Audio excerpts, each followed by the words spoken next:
O Pantanal está com o pior índice de queimadas da sua história, pelo menos desde que se iniciou a medida histórica pelo INPE, e não há previsão de melhora. Aliás, o cenário é bem desanimador. O governo federal retirou verbas de brigadas de incêndio para combater queimadas, tanto na Amazônia, Pantanal e outros biomas brasileiros.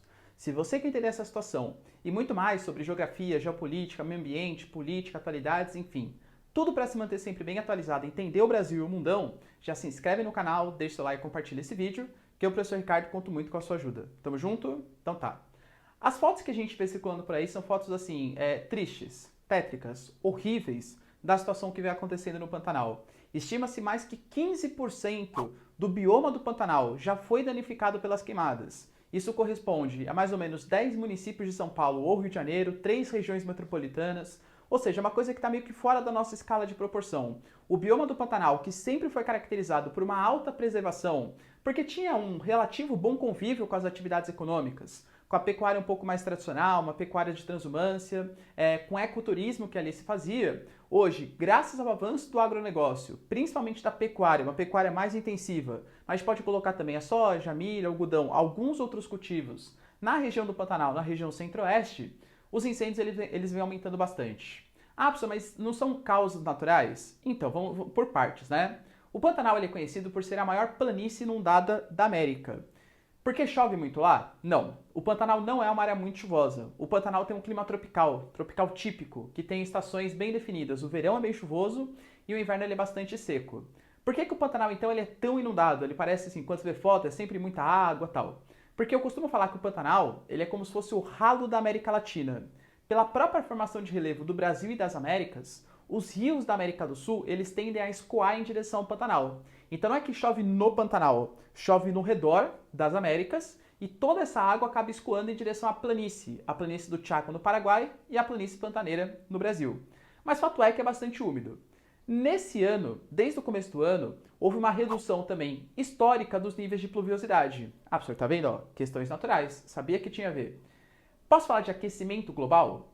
É difícil falar. Quando a gente vai estudar climatologia, o clima, para você conseguir definir, estima-se uma média de 30 anos. O que a gente percebe é que esse ano foi uma anomalia de tempo, mas não necessariamente de clima, que é uma média histórica.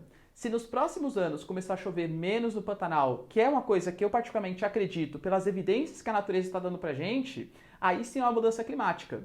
E por que eu especulo que sim, essa mudança climática seja factível?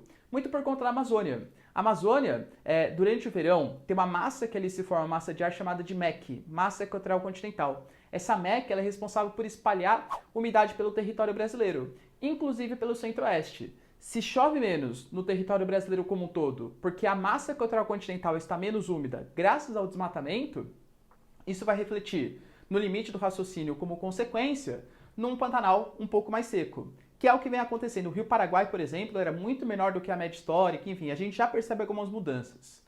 Mas isso não exime de culpa, a gente não pode falar que as queimadas são naturais.